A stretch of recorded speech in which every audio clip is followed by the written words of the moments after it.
Every amazing product launch you can think of, whether it's a new smartphone or that cool coffee shop down the street, it didn't just happen. It started with a blueprint. That blueprint? It's called a go-to-market strategy. And it is, without a doubt, the most important plan for turning a great idea into a real success. So let's break down how it all works. So, you've got it, that brilliant, game-changing idea.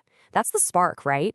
But honestly, the path from that initial spark to getting it into the hands of a happy, paying customer, well, it's a tricky one. How do you possibly cut through all the noise out there and actually make an impact? That is the exact problem a go-to-market strategy is built to solve. And that's where this comes in, your go-to-market or GTM strategy. Think of it less like a boring business plan and more like your strategic map for an adventure. It shows you the entire journey, the terrain, the destination, and all the best routes to get there safely. So here's how we're going to tackle this. We'll walk through the 5 key stages of building this map. We'll start with the big picture, then get to know the landscape, chart out our specific moves, figure out how to track our progress, and finally, look at what it takes to find that path to long-term growth. Okay, let's dive into part 1, the foundation of your GTM map.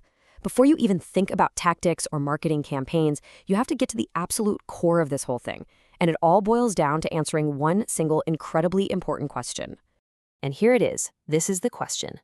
How will we reach, convert, and retain customers efficiently to achieve sustainable growth? This is your North Star. Every decision you make should point back to this. And look at those keywords: reach, convert, and retain. It's not just about getting customers, it's about keeping them. And that word efficiently, that's the secret sauce. It forces you to be smart so you can build a business that actually lasts.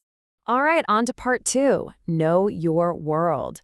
You wouldn't start a cross-country road trip without looking at a map, right? It's the same idea here. This is the all-important research phase that sets you up for everything that comes next. First things first, you have to zoom out. Get the lay of the land. Are you launching a new fitness app for millennials in North America?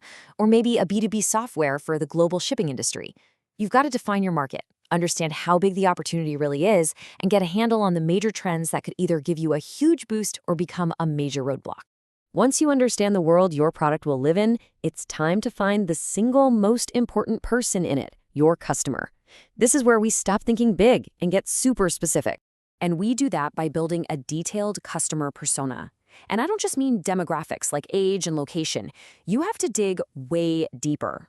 What are their biggest frustrations, their pain points? What's actually keeping them up at night? When you can understand both their practical needs and their emotional hopes, that's when you can create something they'll be desperate to buy. Now, this is a really, really critical distinction that a lot of people miss. Your value proposition is your core promise. It's what you do. For example, we make project management simple. Simple enough. But your positioning is how you talk about that promise. Are you playful and fun? Or are you buttoned up and professional? That's your brand's personality, and it's what makes you stand out from the crowd. Okay, phase 3, chart your course. We've done our homework, we know the terrain, we know who we're talking to. Now it's time to actually plan the route. This is all about the how. First up, let's talk money. Your price isn't just a number, it's a statement about the value you provide. Are you a one-time purchase, a monthly subscription? This decision has to connect directly back to what your ideal customer needs and what they can afford.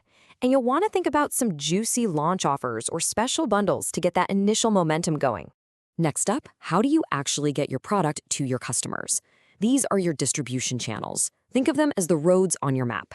You've got purely online routes, like your own website or an app store. You've got offline routes, like traditional retail stores. And today, a lot of businesses use a hybrid model, mixing the best of both worlds. Now, your marketing plan. This isn't just one big event. It's more like a 3-act play. In Act 1, you build buzz and anticipation before the launch. Act 2 is the launch itself, your big, powerful campaign. And Act 3, which is just as important, is all about keeping your customers engaged long after they've bought from you. And listen, while marketing builds the buzz, your sales strategy is what actually closes the deal. This is where the rubber meets the road. You need to define the exact process for turning someone who's just interested into a paying customer. Do you have a sales team? Do you sell through partners? You've got to define who does what, set clear goals, and give them everything they need to win. Okay, part 4, track your progress. A map is pretty useless if you don't have that little "you are here" dot, right? This is all about building your dashboard with the right numbers, the metrics that will tell you if you're on the right path. So the first big number on your dashboard is customer acquisition cost, or CAC. You absolutely have to know this. Basically, you take all the money you spent on sales and marketing and you divide it by the number of new customers you got. This tells you exactly how much it costs to win one customer. Is it $10 or is it $1,000? The answer literally changes everything about your business. Next up, your conversion rate. It's pretty simple. If 100 people visit your website or walk into your store, how many of them actually buy something? That percentage is your conversion rate, and it's a direct report card on how effective your whole message and sales process really is. If it's low, something's not clicking. Now, this one is huge because it's almost always cheaper to keep a customer than to find a new one. That's why your retention rate is so important.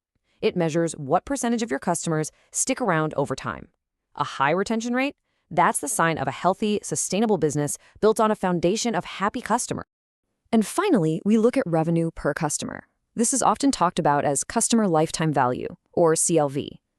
The real magic happens when you compare this number to your customer acquisition cost. I mean, think about it. If you spend $100 to get a customer, but they only ever spend $50 with you, you've got a big problem. The goal is to have a CLV that's way, way higher than your CAC. That's the formula for a profitable business. Look, these metrics aren't just numbers to put in a spreadsheet. They are the actual signposts on your journey.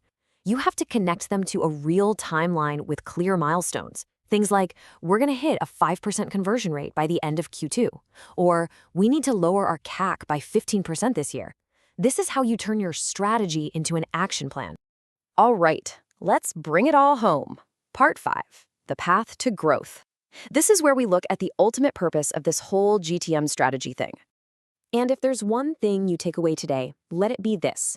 Your go-to-market strategy is not a document that you make once, put in a drawer, and forget about. No way. It's a living, breathing roadmap that you will constantly be checking, updating, and adjusting as you learn and as the market changes.